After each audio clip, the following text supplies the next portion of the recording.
আষাঢ়ে আশ্বিন, এটা আষাঢ় মাস।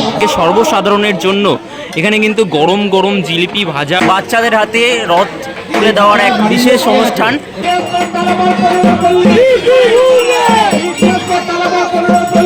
এখানে বারবার প্রশ্ন উঠে আসছে যে মানুষ কতটা মানুষ হয়ে আছে। তো হ্যালো বন্ধুরা, কেমন আছো তোমরা সবাই? আশা করছি তোমরা সকলেই খুবই ভালো আছো, সুস্থ আছো। তো তোমাদের সকলকে আরও বেশি ভালো রাখার জন্য আমি কিন্তু নিয়ে চলে আসলাম আরও একটা দুর্গাপূজার আপডেট। হ্যাঁ বন্ধুরা, এই মুহূর্তে কিন্তু আমি চলে এসেছি টালা পার্ক 15 পল্লীর দুর্গাপূজা প্রাঙ্গণে। আজ হচ্ছে 5ই জুলাই আর 7ই জুলাই রয়েছে রথযাত্রা। তো আমরা সকলেই জানি যে রথ টানলে দুর্গা আসে। তো সেই কারণে কিন্তু দুর্গাপূজার বেশ কিছুদিন আগে এখানে কিন্তু আজকে খুঁটি পূজা এবং রথযাত্রার যে আসতে চলেছে তার জন্য বাচ্চাদের রথ বিতরণের মাধ্যমে, রথ এবং জগন্নাথ বলরাম সুভদ্রা এই মূর্তি প্রদানের মাধ্যমে, এছাড়া এখানে খুঁটি পুজোর মাধ্যমে এখানে কিন্তু দুর্গাপূজার শুভ সূচনা হতে চলেছে। তো এই হচ্ছে বন্ধুরা টালা পার্ক 15 পল্লীর দুর্গাপূজা গ্রাউন্ড। তার সামনে একটা গলি রয়েছে, এখানেই দুর্গাপূজাটি হয়ে থাকে। হয়তো আমি এর আগে কখনো টালা পার্ক 15 পল্লী দুর্গাপূজা দেখতে আসিনি, এই সর্বপ্রথম আসলাম আর কি। তো মাইকিং হচ্ছে, তার মধ্যে আমি কথা বলছি, যতটা যা শুনতে পারছো আর কি। দেখো উপরে কিন্তু এরকম ছোট ছোট ফ্ল্যাগ দিয়ে সাজানো হয়েছে এবং এখানে কিন্তু প্রচুর জনসমাগম হয়েছে। চলো সামনের দিকে গিয়ে তোমাদেরকে দেখাচ্ছি। তো আস্তে আস্তে দেখো সামনের দিকে চলে আসলাম, আর আসার পরে দেখতে পাচ্ছি এখানে বেশ চেয়ার পেতে দেওয়া হয়েছে দর্শনার্থীদের জন্য এই অনুষ্ঠান দেখার জন্য আর কি। চলো দেখাচ্ছি মঞ্চে কি হচ্ছে।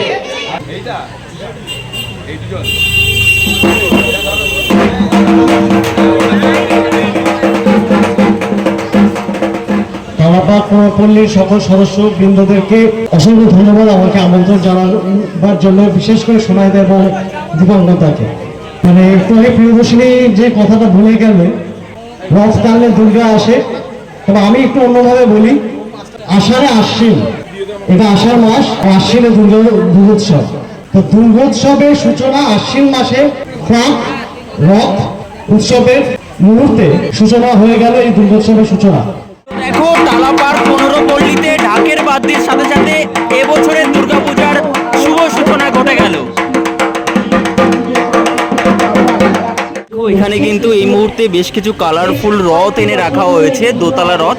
এই রথগুলি কিন্তু এখানে বাচ্চাদের বিতরণ করা হবে এবং এর সাথে সাথে কিন্তু জগন্নাথ বলরাম সুভদ্রার মূর্তিও কিন্তু এনে রাখা হয়েছে।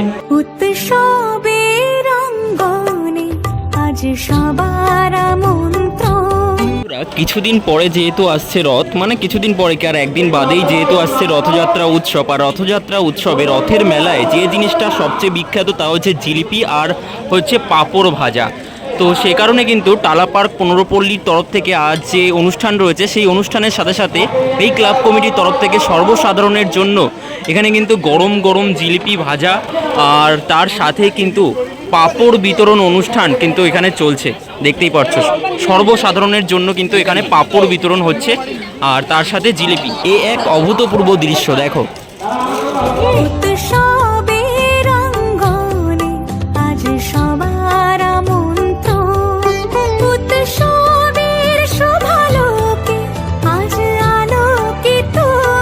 তো দেখো বন্ধুরা, মঞ্চে এই মুহূর্তে কিন্তু বিশিষ্ট ব্যক্তিদের সম্বর্ধনা জ্ঞাপন করা হচ্ছে। তো আজকের যে এক বিশেষ অনুষ্ঠান, বাচ্চাদের হাতে রথ তুলে দেওয়ার এক বিশেষ অনুষ্ঠান, সেই অনুষ্ঠান কিন্তু এখানে শুরু হয়ে গিয়েছে। দেখতেই পাচ্ছ রথ এবং জগন্নাথ বলরাম সুভদ্রার যে মূর্তি, সেই মূর্তি কিন্তু তুলে দেওয়া হচ্ছে। একে একে সকলের হাতে কিন্তু তুলে দেওয়া হচ্ছে, সকল বাচ্চাদের হাতে। তো দেখো টালা পার্ক 15 পল্লীতে কিন্তু ঠাকুর মশাই ইতিমধ্যে কিন্তু খুঁটি পূজা শুরু করে দিয়েছেন। আর এখানে কিন্তু একটু অন্য উপায়ে খুঁটি পূজাটি চলছে। সব জায়গায় খুঁটিটি শুইয়ে পূজা করা হয়, আর এখানে কিন্তু দেখতে পাচ্ছ দাঁড় করিয়ে পুজো করা হচ্ছে আর কি। এই হচ্ছে খুঁটি।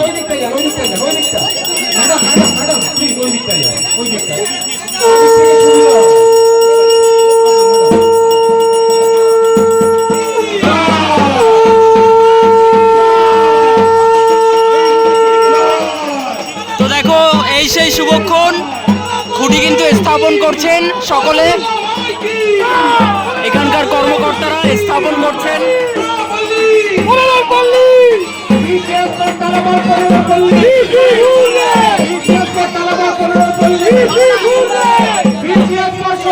টালা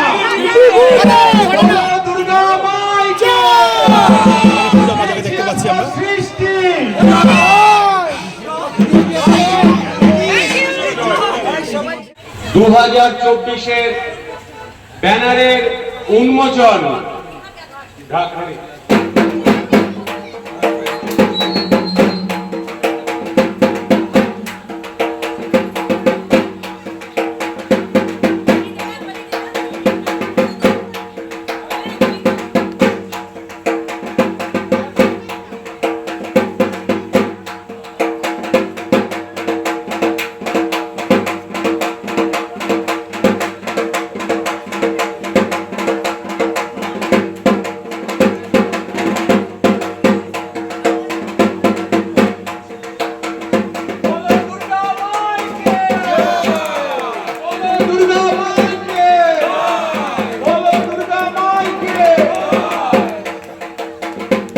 আমাদের 2024-এর নিবেদন মনন ভাবনা ও রূপায়ণে মানুষকে যারা পুজোর সাথে কিন্তু ওতপ্রোতভাবে জড়িত। নমস্কার।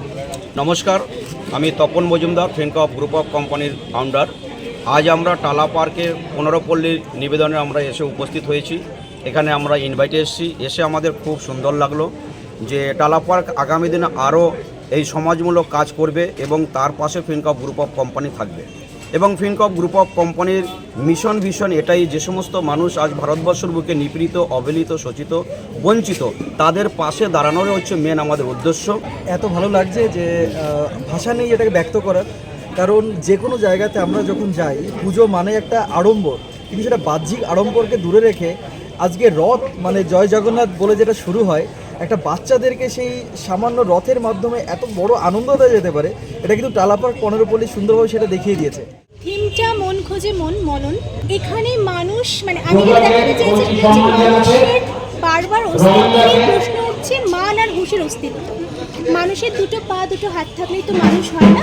কারণ আমরা চারিদিকে পরিস্থিতিতে যা দেখতে পাচ্ছি সমসাময়িক এবং ইতিপূর্বেও, যে এখানে বারবার প্রশ্ন উঠে আসছে যে মানুষ কতটা মানুষ হয়ে আছে এখানে। তাই আমারও সেই কথা যে আমরা জীবনে যা যা পাই বা যা যা দেখি, যার জন্য আমরা বিভিন্ন সুযোগ গ্রিপ করার চেষ্টা করি, সব কিছুই কিন্তু আলটিমেট আমরা যেটা পাই সেটা কিন্তু আমাদের পছন্দের উপর নির্ভর করে। আমাদের কাছে অনেকগুলো অপশন, মানে ডেস্টিনি বলি আর ঈশ্বরই বলি, আমাদের কাছে আলটিমেট আমরা জীবনে শেষ পর্যন্ত যা পাই বা যেখানে গিয়ে দাঁড়াই সেটা আমাদের পছন্দ করার। এখানে তারই কথা বলা হচ্ছে কর্মফল। এটা একটু অন্যরকমভাবে ইনস্টলেশন বেস কাজ করা হয়েছে, যেখানে মানুষকে অস্তিত্ব, নিজের অস্তিত্ব খুঁজে পাওয়ার একটা জায়গা আমি দিয়েছি, যেখানে অবশ্যই আমার মনে হয় আমার কাছে আমি সেই জায়গাটা করে দিতে পারবো, যেখানে মানুষ নিজেকে প্রশ্ন করবে যে তারা কতটা নিজেদের মধ্যে মনের অস্তিত্ব মানে মানসিক এবং শারীরিক অস্তিত্বকে ব্যালেন্স করে চলতে পারছে, অথবা মান আর হুঁশটাকে বজায় করে রেখে চলতে পারছে। এটা আমার হঠাৎ এই ধরনের চিন্তাটা এলো কেন? কারণ হচ্ছে মানে বারবার বিভিন্ন রকম পরিস্থিতি আমার মানে আমি চারদিকে টিভি খুললে, নিউজ পেপার থেকে শুরু করে পোর্টাল চ্যানেলগুলো থেকে শুরু করে খুললে বারবার একই প্রশ্নের সম্মুখীন হচ্ছে যে মানুষ কতটা নিজের বিবেক হারিয়ে ফেলেছে, মনুষ্যত্বকে হারিয়ে ফেলেছে। কোথাও গিয়ে যারা আমরা বুদ্ধিজীবী মানুষ, তাদের কাছে এটা বড় প্রশ্ন যে আজকে যেখানে দাঁড়িয়ে সমাজ দাঁড়িয়ে আছে, সেখানে দাঁড়িয়ে আমাদের উত্তরসূরিদের কাছে আমরা কতটা একটা বাসযোগ্য পৃথিবী রেখে যেতে পারছি। সেখানে মানুষ শর্টকাটের জন্য এত রকম প্যাঁচালো ঘোরালো রাস্তা নিচ্ছে, যেখানে দাঁড়িয়ে আরেকটা মানুষের কম্পিটিশন করতে প্রবলেম হচ্ছে। তো আমি ডিটেলসে যাচ্ছি না সব কিছু নিয়ে, এটা সবাই বুদ্ধিমান, সবাই জানে আমি কী ধরনের কাজের কথা বলছি। সব রকমের জায়গায় বলছি, আমি কলেজ থেকে, স্কুল থেকে, মানে একটা কলেজে একটা কোনো ডিগ্রি নিতে গেলে সেখানে এক্সপ্লয়েড হতে হচ্ছে, একটা স্কুলে যেতে গেলে সেখানে এক্সপ্লয়েড হতে হচ্ছে, চাকরির ক্ষেত্রে সেখানে এক্সপ্লয়েড হতে হচ্ছে। এবং এখানে আমার একটা প্রশ্ন হচ্ছে, যারা এক্সপ্লয়েটেড হচ্ছে তারা ঠিক যতটা দোষী তারা নিচ্ছে বলে, যারা এক্সপ্লয়েট করছে তারা ততটা দোষী নয়, এবং যারা এক্সপ্লয়েট করছে তারাও পরিস্থিতির পরিপ্রেক্ষিতে কতটা দোষী। এই সমস্তটা মিলিয়ে আমার একটা রিসার্চ প্রবন্ধে, মানে যেহেতু আমি ফাইন আর্টসের স্টুডেন্ট, আমাদের একটা স্পেশাল পেপার থাকে এই সাইকোলজি নিয়ে, তো এটা আমার খুব পছন্দের সাবজেক্ট। এই জায়গা থেকে দাঁড়িয়ে কাজটা করা, যেখানে মানুষ একবার নিজের অস্তিত্বকে প্রশ্ন করবে যে সত্যি আলটিমেট যখন আমি শেষে আমার জীবনের পৌঁছাবো, তখন গিয়ে আমি কতটা মানসিকভাবে শান্তি পেতে পারবো। এই জায়গায় দাঁড়িয়ে আমার থ্যাংক ইউ, ভালো থাকুন। আমরা কিন্তু প্রস্তুতির জন্য আসবো।